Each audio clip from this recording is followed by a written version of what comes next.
Let's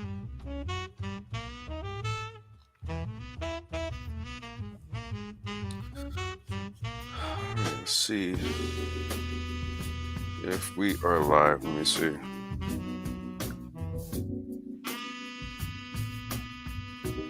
Yes. Okay, we are live.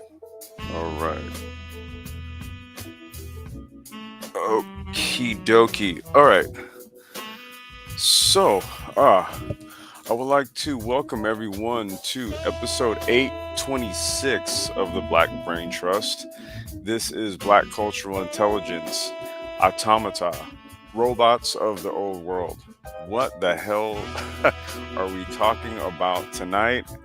Well, we're gonna do a little kind of exploration into like old technology and stuff, right? I want to try to correlate some things.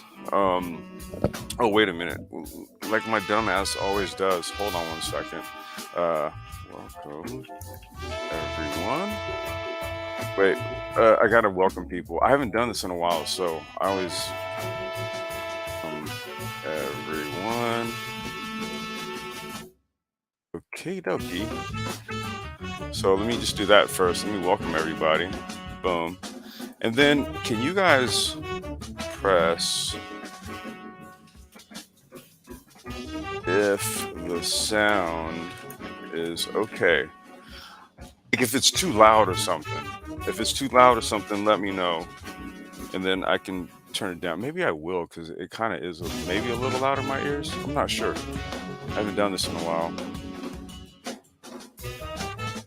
Let's see here. Okay, maybe that's a little bit better right there. At least for me, so it's not too distracting. Okay. So, while we get a sound check, I'll go ahead and just welcome everyone on in and give you guys kind of like a brief primer as to what this live stream is about. So, we're going to talk about the origins of like modern day robotics, right? And which basically falls under the category of animatronics, right? And then animatronics literally comes from automatons, right? So what we're going to be talking about is automatons, and automatons. It's basically a technology, and we're going to be reading. We're going to be reading some things here. We're going to watch some videos and check out some stuff, but in short, automatons have been around for centuries, right? Uh, oh, okay. Thank you, Miss Raining Woman. How are you doing, by the way? So I think there's something in my system, not like my own body. I'm talking about my computer system. A setting changed. I knew it was a little loud, and it shouldn't be. But okay, all right. So what we want to do is kind of like do a little deep dive into automatons, right? Old world robotics and the engineering and the thought behind it. So with regards to like automatons and things of that sort, um, remember at the time, things like actuators, hydraulics, motors, gears, and stuff like that, small electric motors and batteries and you know what I mean, relays and circuits and all that, those weren't components of the day that was used in the machinery of the time. So with regards to automatons, we're talking about things like spring spring actuation. uh, we're talking about clockwork mechanisms, cams, you know, gear sets as well, but gears that are actually powered through a series of wind and release spring mechanisms, right? If you've ever seen like a watch, we've done a few horology talks on this channel here where we talk about horology and watches and the underlying technology behind watches is basically it's art and science called clockwork mechanisms, right? So again, you know, springs and using jewel bearings and to maintain rotational consistency, right? You just wind up a watch and that winding actually, you're storing potential energy into a machine, and then it's released, and then the machine actually functions as designed, right? um this is going to be a three-part series, by the way. What I just mentioned kind of goes into concepts of like free energy, right? And so that'll be another uh topic we'll dive into, right? Like free energy in the old world and stuff like that. um but in terms of the automatons of the day, yeah, it was basically spring mechanisms, cams, like these large shafts of various cams that had different profiles, and these profiles would essentially actuate a movement in the automaton. And when you look at the whole entire cam profile together, it's essentially like a physical algorithm. It's crazy, man. It's just some crazy shit. So we're gonna dive into this, but I thought this would be a pretty interesting um, topic to cover because we talked about the Booker T live stream and the importance of the Tuskegee Institute, and how Booker T was at that time, he was a man who was more focused on um, skill sets with regards to industrialization, knowing how to uh, use machines, fix machines, maintenance them, design, invent them. So many things of a technological basis came about during the turn of the 20th century. So this is very much worth examining. So as I start to pull up some reading material here, let me see. All right, so we're gonna screen share. And let me hit the volume on this just a little bit more.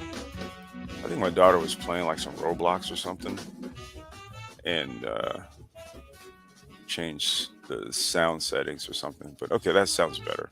All right, so let me share my screen.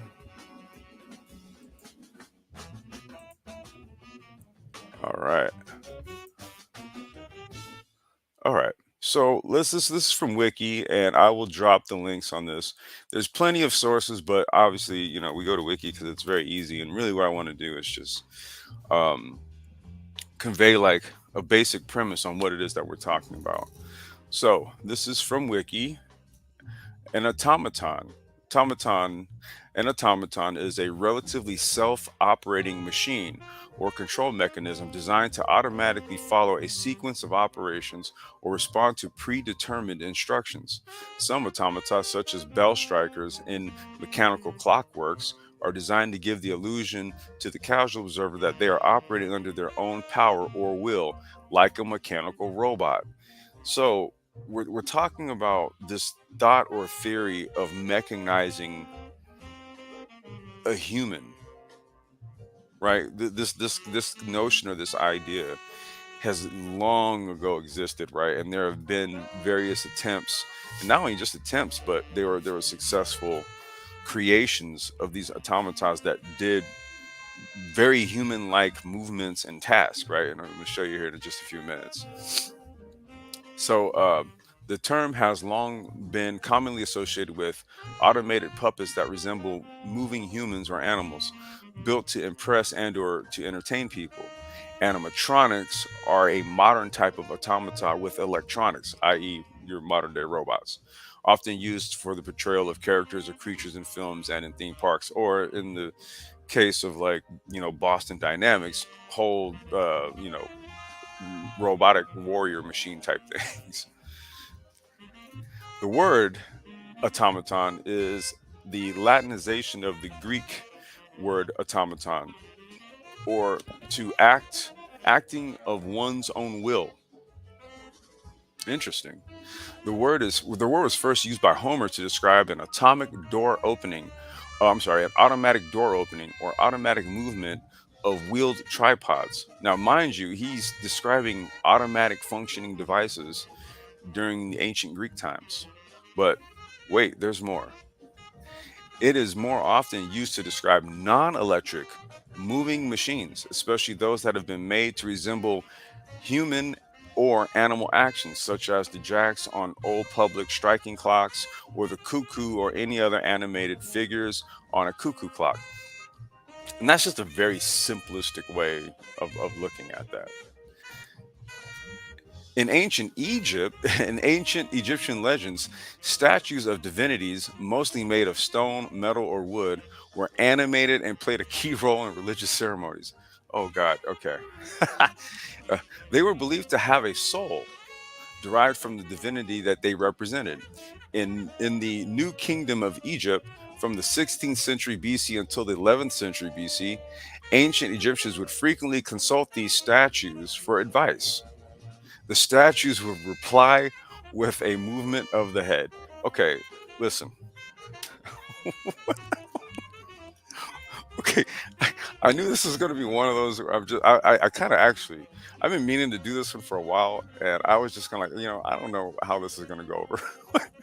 But let's just continue, because what's being said here is that automatons have existed since the 16th century BC, and this is according to Wikipedia. All right, so we're going to just take Wiki's word on this. All right. Uh, Ancient Egyptians would frequently consult these statues for advice. The statues would reply with a movement of the head. According to Egyptian lore, Pharaoh Hatshepsut dispatched her squadron to the land of incense after consulting with a statue of Amun. So, wow, okay. There are many examples of automata in Greek mythology. Uh, Hephaestus created automata for his workshop. That is something we're going to get into in another live stream also. We're going to talk about old world automated workshops. There's some actual examples that I can show you with that type of stuff. For his workshop, Talos was an artificial man of bronze. Wow. King Alcinous of the Phaeacians employed gold and silver watchdogs. According to Aristotle, Daedalus used quicksilver to make his wooden statue of Aphrodite move. In other Greek legends, he used quicksilver to install voice in his moving statues. Shit. The automata in the Hellenistic world were intended as tools, toys, religious spectacles, or prototypes for demonstrating basic scientific principles. Numerous water-powered automata, I'm sorry, water-powered automata were built by Ctesibios, a Greek inventor and the first head of the Great Library of Alexandria. For example, he used water to sound a whistle and make a model owl move. I don't know if you've ever seen those things where it's like you pour water in it, or if you put water in this thing, and if you move it, it'll actually, the gravity of the water will actually make this device move. Um, there's also sand automata. So it's the same thing, but it's sand. So you're using gravity vis-a-vis the sand to actually power the device. One very, very, very, very, very simple example of this would be an hourglass. Simply put, like you literally flip it over and you use gravity to tell time, right? So that's like a very simple version of that. This tradition continued in Alexandria with inventors such as the Greek mathematician Hero of Alexandria, sometimes known as Heron, whose writings on hydraulics, pneumatics, and mechanics described siphons, a fire engine, a water organ, a aeolipile, and a programmable cart. Philo of Byzantium was famous for his inventions. Now, I'm not going to read this whole thing. I just want to, because I want people to know that these types of concepts are not new at all. And what we want to do is look at some of the closest examples of automatas that we can see here. So let me do this. And I hope you guys are enjoying your evening. This is a late night stream where this is just something like a topic I just needed to get out of my head. And speaking of which, give me a second.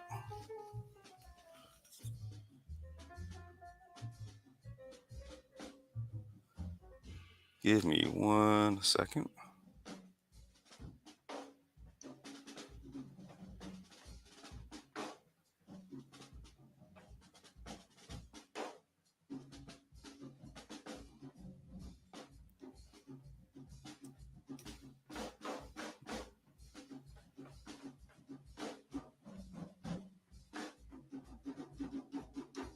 All right.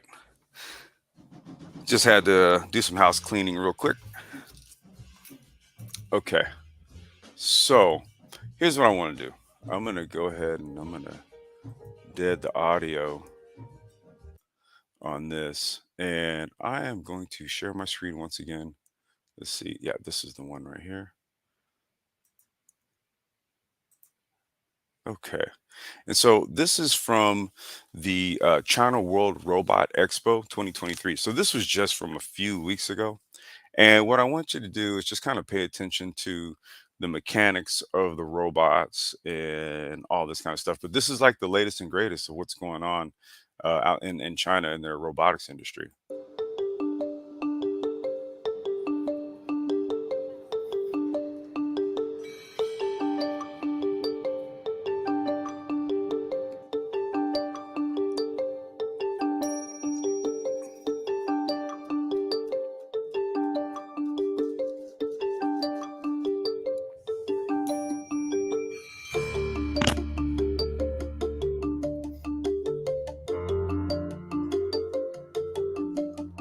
Now notice the movements.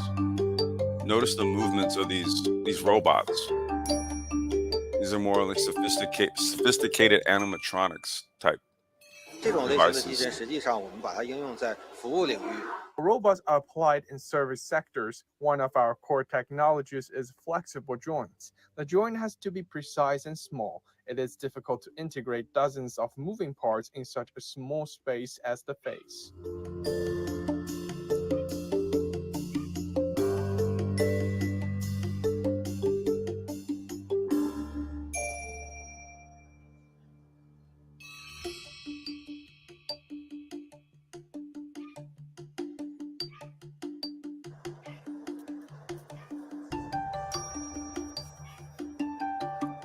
See, so the thought or the theory behind 我们的设 robots 备最 is 大的 that 一个优 they are 势， to 主要还 essentially 是第一是速度。 The duplicate first what humans advantage can of do, our but just robots more is speed, efficiently. and the second is accuracy.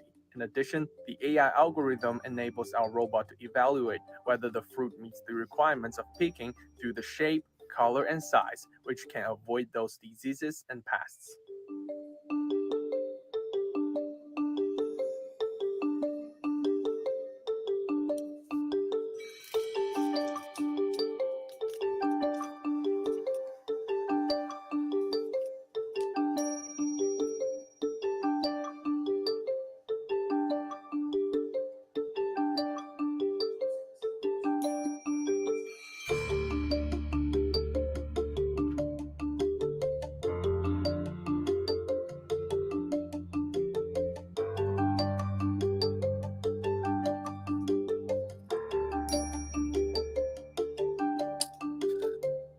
So that's like the latest and greatest of what's going on, right, in China when it comes to this whole robotics thing, right? However, let me just do this. I want to pull up a video here to show you. Oops, wait. Okay. So take note of what it is that we just watched at the China Expo. And then let's take a look at some old world humanoid clockwork robots.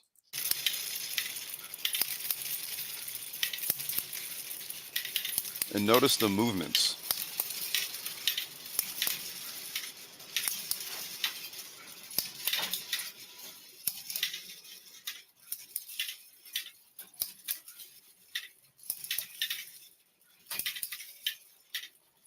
Eye movement, head movement, mouth movement, finger movement, arm, shoulder movement.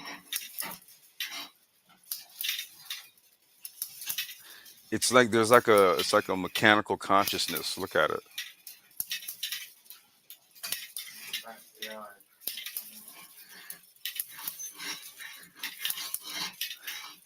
Now, there's no one moving this. This is all the machine.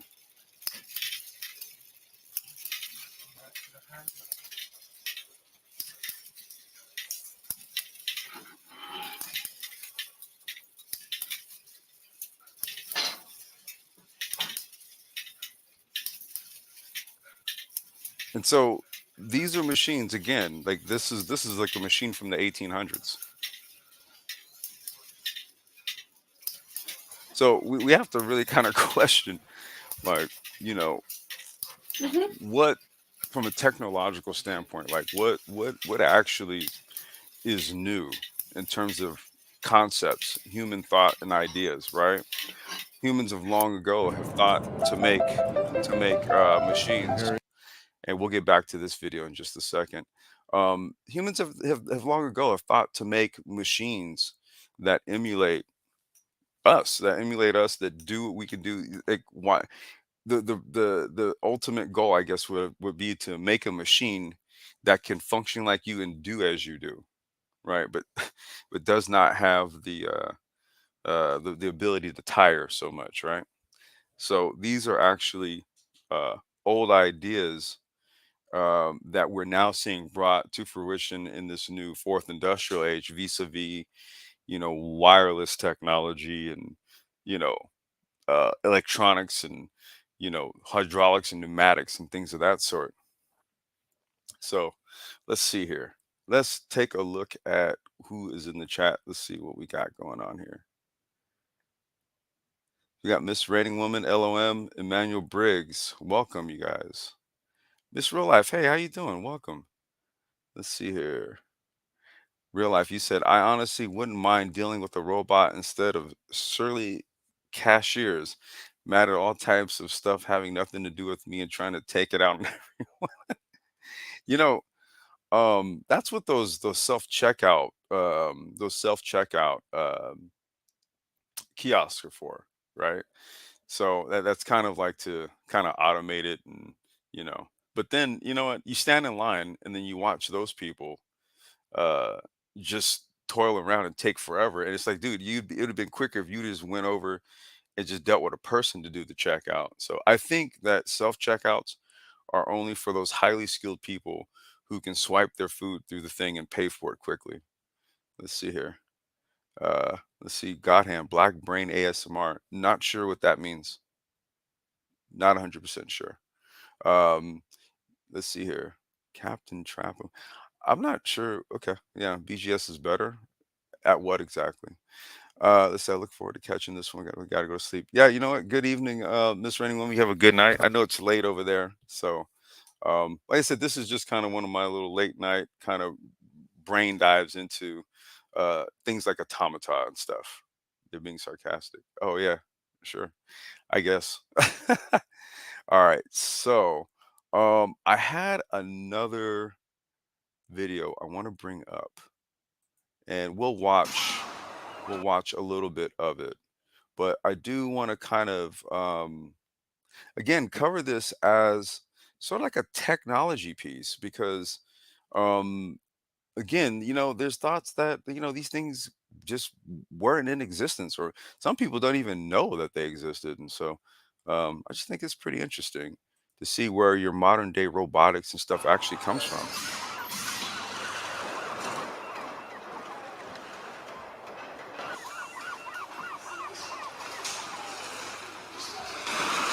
Every pier has its fortune teller, and this one is no exception. Madame Eva is her name.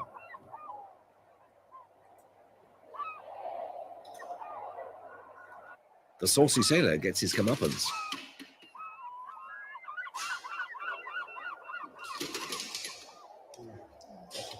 Big Bert Chaos has a dog called Order. It will be a tall order to order Big Bert to order. One of the last characters you will encounter as you leave the museum is the Laughing Man. Commissioned by a pharmaceutical firm to advertise a cure for kidney problems, is he trying to tell us that it's only his laughter that's infectious now? The Museum of Automata is above all a tribute to man's ingenuity and sense of fun. Out of the visions of our ancestors have appeared the robots of today, and along that pathway, all manner of men have contributed.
Wait a minute. That was actually supposed to be this part right here. And entertainment of his fellow creatures. This is what I The wanted to show, Japanese archer, actually. which My dates from bad. the middle of the 19th century, incorporates mechanical ingenuity, precision, and beauty, and speaks across centuries, continents, and cultures in a language that can be understood by all. The wooden mechanism enables the archer to pick up an arrow, place it in the bow, and fire it, not once but 4 times before being rewound.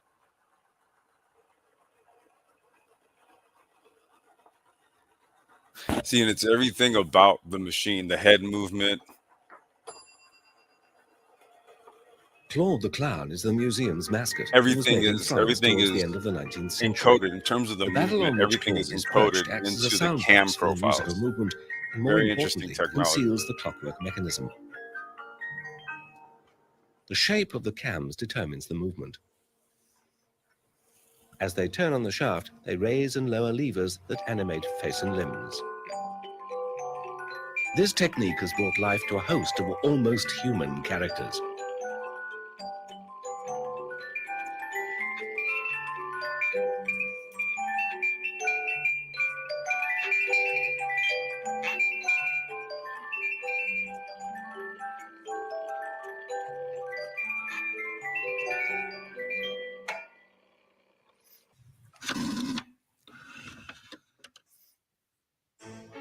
From earliest times, man has been fascinated by the possibilities of incorporating movement into the images he fashioned of himself and his fellow creatures.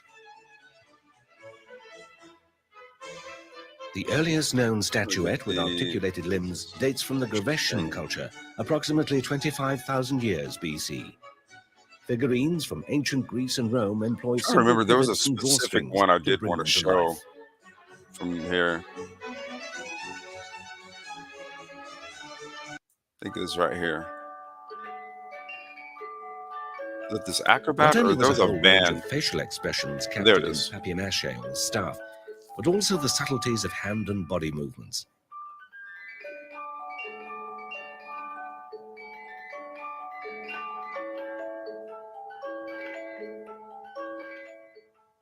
These are portrait faces. Sculptors were employed to immortalize entertainers of the day, and mechanics animated these sculptures, enabling us to witness circus acts that were performed over 100 years ago. Details of costume and face makeup were all faithfully reproduced.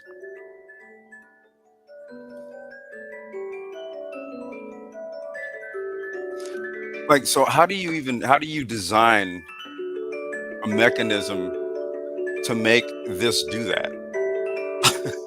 That becomes the question, right? Like, how did the clockwork designer translate clockwork mechanisms into these movements right here? Like that's the ingenuity In behind an age before piped behind music this. and moving screen images, it must have been wonderful indeed to have a portable entertainer that could be switched on and off at will.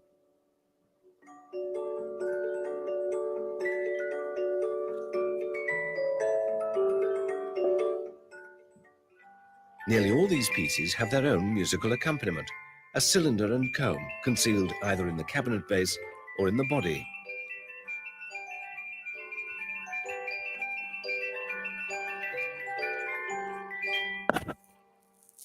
This clown sleeps whenever he gets the chance.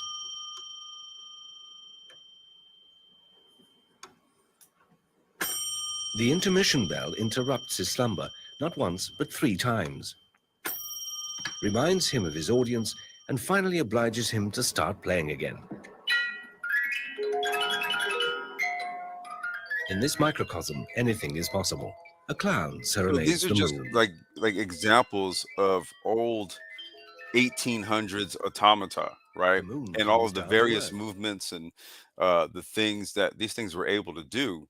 And again, these movements are actually programmed, I'm throwing this in air quotes, programmed into the cam profiles, which then translates into the actual movement of the automata. Now, I have one more video I'm going to show, and this one is probably the most sophisticated one that we're gonna look at. But this one has the ability to write poems in different languages as well as do like different drawings. It is insane. And so again, this is just kind of like a little video that I'm doing to kind of correlate old world robotics and the thought processes behind why somebody would create something like that then versus now what we saw at the 2023 China Robot Expo. So let me bring this up here. We'll do the last video. Oops, wait a minute. Wait, no. There we go.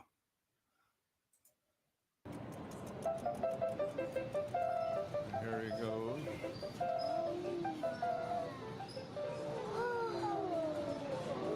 Yay! How about that? That something from the late 1700s could captivate today's youth seems as miraculous as the device itself.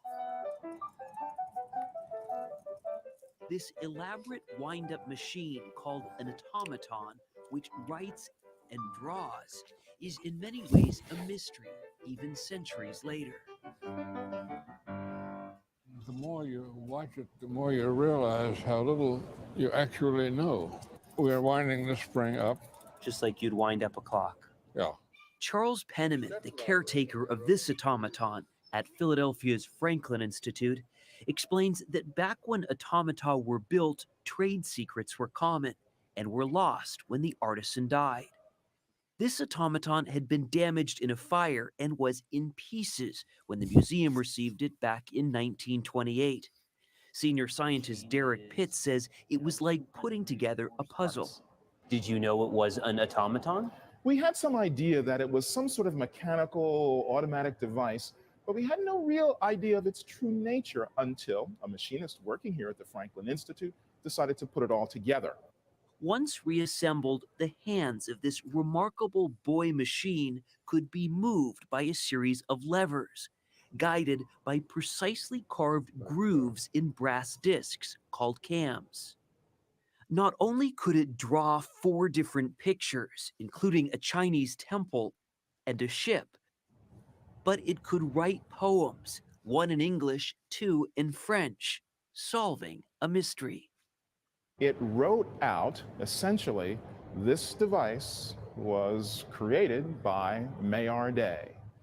And that told us who the maker was, and from there we could find out the history of the device.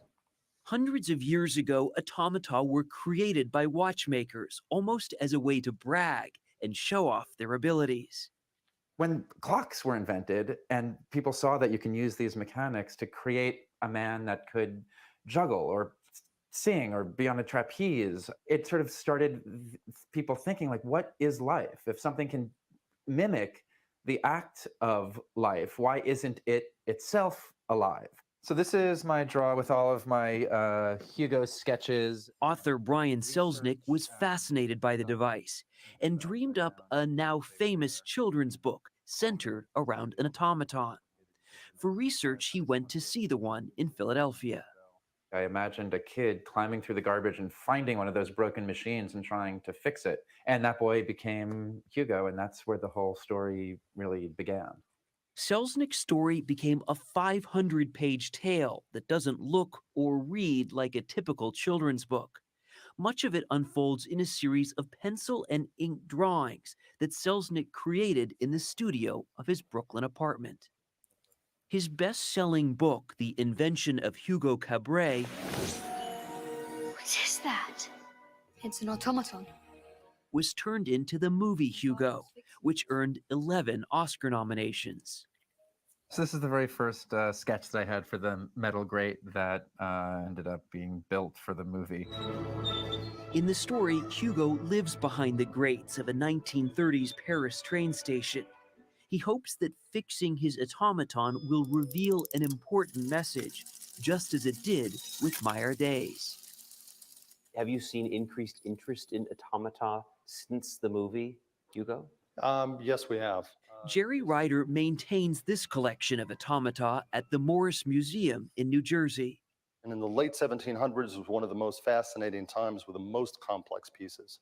The museum has around 120 automata from the late 18th and early 19th centuries. And once he starts, he sort of teases the pig with a truffle. Ryder demonstrates one called The Pig and the Peasant, where everything from the toes of the peasant to the pig's tongue moves. They were adult luxuries meant to be a decorative art in your home, which they still are today with some collectors. The machines were even used by magicians. He's actually been performing the same illusion for just about 100 years now. Doesn't get old, huh? Ooh, so he's lost his head, and the head appears. In the fantastic world of automaton, Derek Pitts says Meyer Days stands out. There had been a number of automata made, but none of this caliber. This represents the pinnacle of this kind of work. They are rare curiosities to be had, and we're fortunate to have one here. A rare old-fashioned curiosity, finding a modern-day rebirth.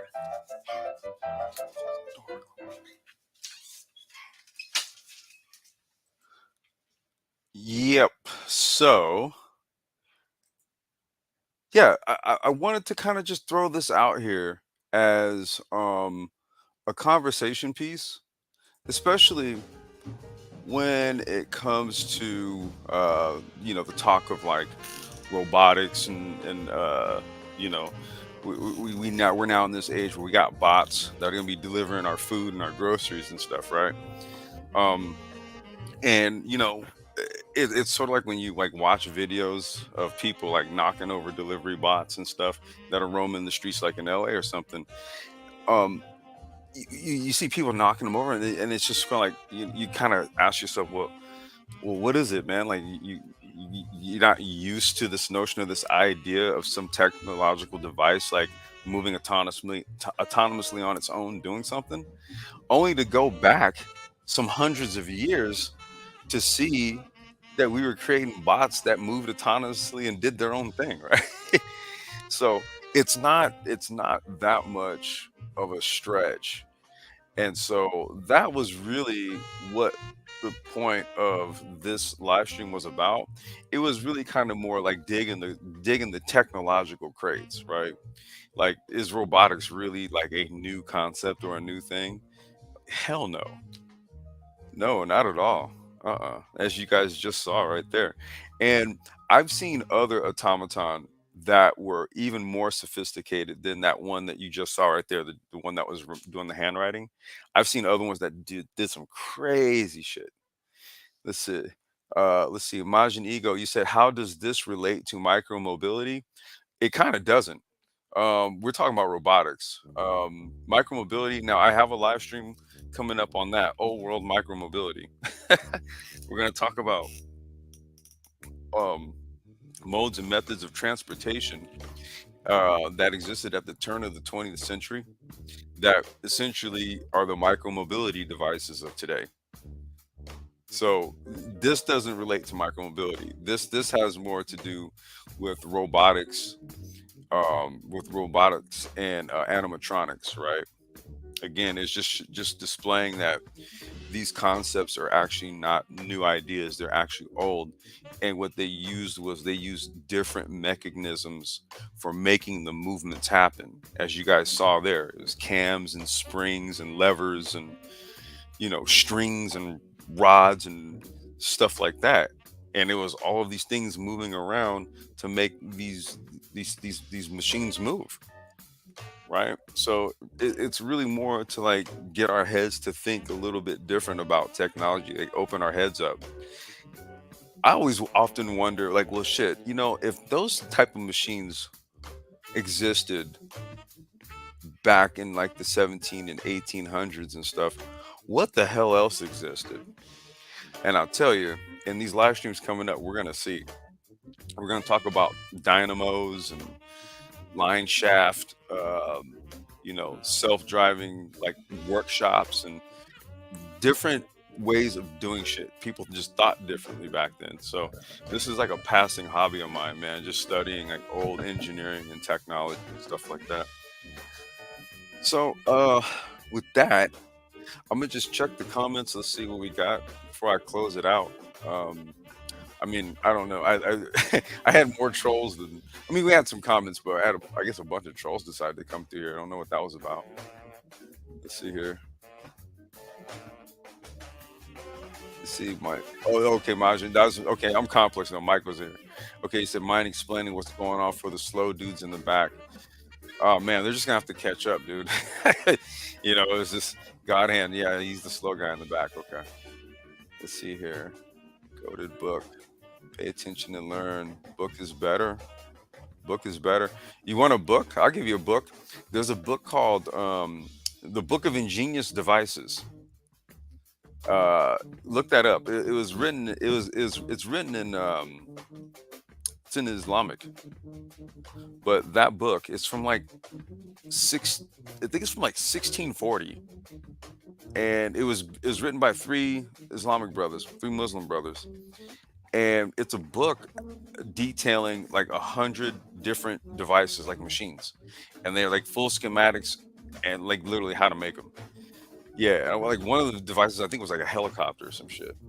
I'm not playing. Like, look that book up. It's called The Book of Ingenious Devices. Okay, look. Even you want a book? Go look that one up.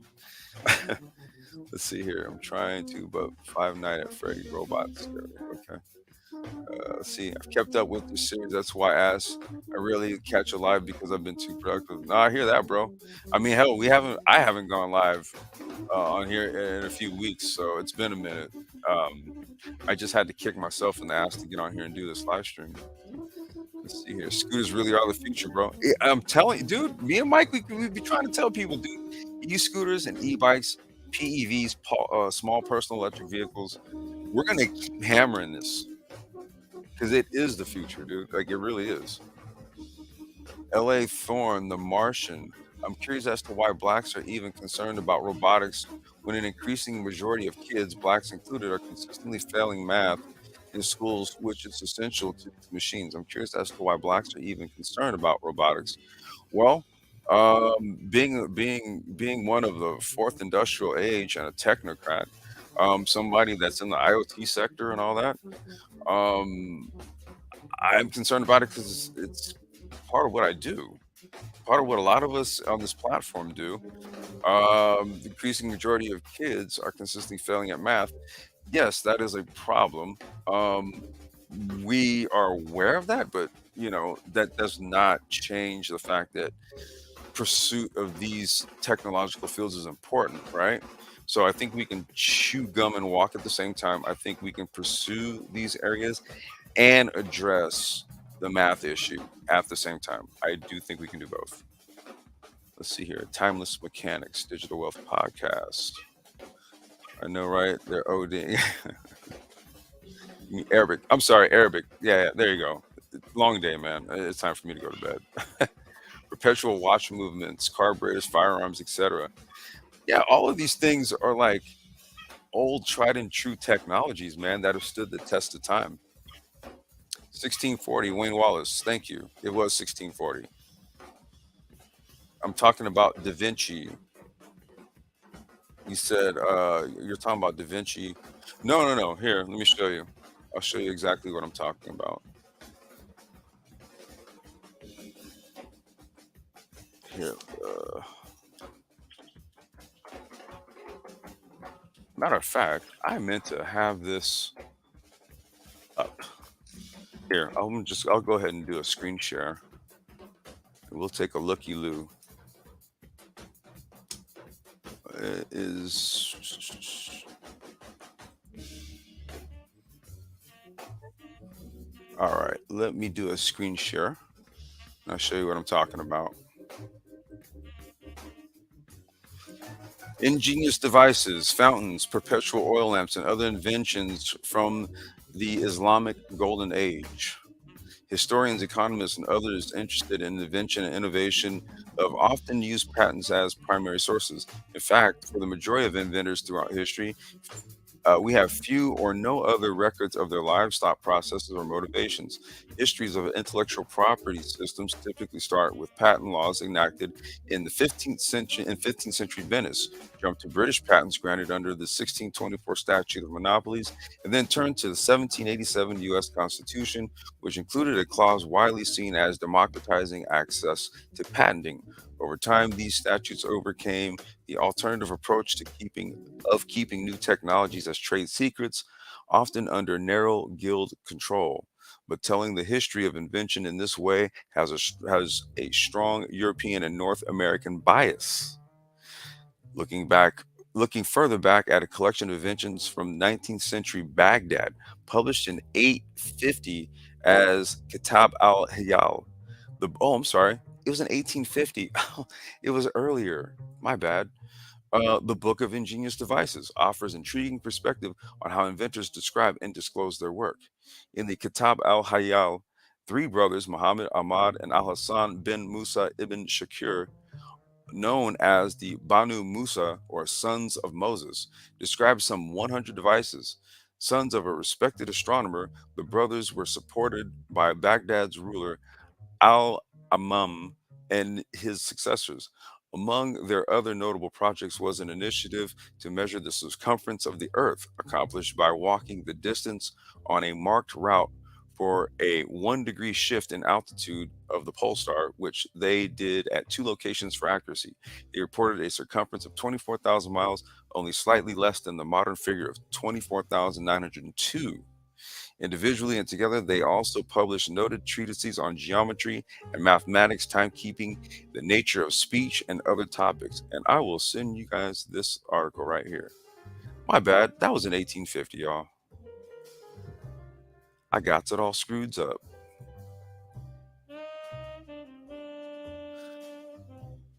L.A. Thorne, you said, don't you think that addressing the underlying problem of understanding the basic fundamentals of how something operates would be more of a priority for the community since you're emphasizing the importance of AI?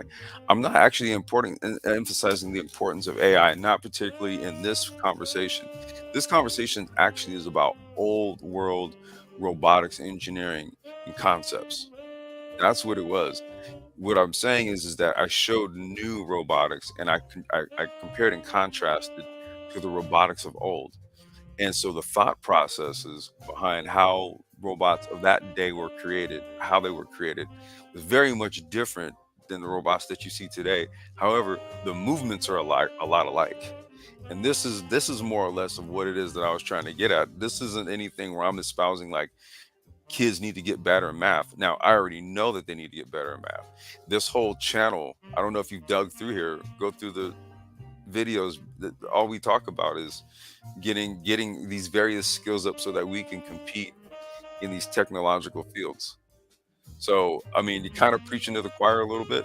I'm not sure how long you've been around this channel, but you know, if you dig around, you'll see that you're actually relaying what it is that we actually push on this channel. But I appreciate the dialogue. Damn mosquito in there. Oh, wait a minute. So, I think that might be all I have for this one. Like I said, this was really just one I wanted to kind of get out of my head. I just thought that the automaton conversation was an interesting one, especially how it relates to like robotics, modern day robotics, and how we're seeing the I don't say the rolling out of robotics in industry again. Like something as mundane as moving items from point A to point B in an Amazon warehouse, right? These are just simple little bots on four wheels. They're multi-directional wheels, so they can, right, with one set of wheels on the ground, they can just move in multi-directional, and they go on like a little grid, move things around in a warehouse. Or food delivery, right? I mean, these are very simple bots, but then we're talking about like on the Boston Dynamics side of things, where we're talking about security patrols, for example, and that's a whole other conversation. Now, did people who were making automatons of the day, did they hope and think to like make these things that sophisticated as to where it would actually do those type of menial tasks? Yes. Like I said, I've seen some automaton that could have capabilities to do some crazy shit. I don't even know how these guys even thought about how to make this shit, but you just saw the one that can write in different languages. So, who is the artist that I am cruising? Who is the artist cruising below? This is here. Let me drop it for you.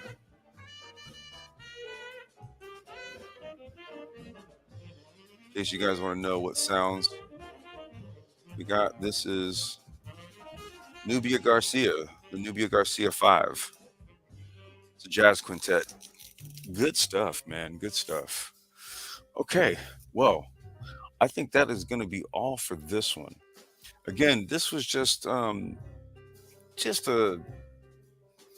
kind of an exploration into old world robots. No problem, getting no guarantees. Not a problem at all. Um, Hopefully, this kind of like opened your mind up a little bit. Maybe because maybe you never heard of automatons before. Like maybe you had no idea. There was no thought or a notion that robots existed hundreds of years ago, but they did. Just not in the general or Boston Dynamics way. So yeah, we're gonna go ahead and shut this one down. If you guys like this, share it, like the video. I think Mike will be back with a live stream Friday. Yeah, Friday. I think the next one's gonna be Friday. Double down extra the intellectual thought experience. Oh, Majin, like I'm telling you, man, this was the first one. So there's this one, then the next one. I don't know if it's gonna be on free energy, right? We're gonna talk about free energy, but it's not in the way people think. Like people think free energy is just like, okay, energy is around us. It's just how it's harnessed. So, just like real quick. So like there were things like you had the devices called like dynamos, right? So all you needed to do is just spin a dynamo. A dynamo is essentially a generator, right? But back then, a dynamo was just something that, as long as it could be spun, it would generate electricity. Generate a current. You just run a wire from it, and then you can light up stuff, right? So there were so many ways to power a dynamo, and one of them was with water, right? So think about it, man. Like if you have a stream close by, and you have a way to spin a wheel attached to a dynamo, then the dynamo generates is basically that's rudimentary hydroelectric power, which is essentially free energy because the water is a current. It's just going to move regardless. So the energy's there already. The inertia's already there in the water. So what you do is you just capture it, spin it into a dynamo, and then you have power. So we'll talk about the free energy and dynamos and all that, and then we'll talk transportation. We'll talk electric vehicles, micromobility, and things like airships and dirigibles and funiculars and stuff like that. I told you I'm a geek when it comes to like old technology, man. I geek out over this shit. Let's see here. Let's see another. Emmanuel, great stream. Thank you, Emmanuel. Emmanuel, you said these conversations are important. The mind is ever expanding. Nobody else is doing it like you guys over here. Hey, man, I appreciate that, man. I'm just trying to bring something new, man. Trying to crack people's heads up. Well, not crack people's heads up, or you know what I mean. Like just trying to get people to think differently about these things. So if we can like look and see examples, like don't just take my word for this shit. Like we just saw examples of old automatons, right? See, so now that should kind of spark the brain a little bit. Like, wait a minute, dude, they've had these things around for hundreds of years. Yes, yeah. Matter of fact, I think it's the company Toshiba, the Japanese company Toshiba, right? I think it's either Toshiba or Hitachi. It's one of the two. So that company was started by a guy back in like the late 1600s or something like that. And this is what he used to do, is make automatons. It's either Toshiba or Hitachi. I got to look up and find out which one it is. But very interesting shit, man. Very interesting stuff. Totally on some mind expansion shit. All right, I'm gonna go ahead and shut it down. You guys have a good rest of your evening. Like the video, share it, and we'll catch you guys on the next one. Peace out.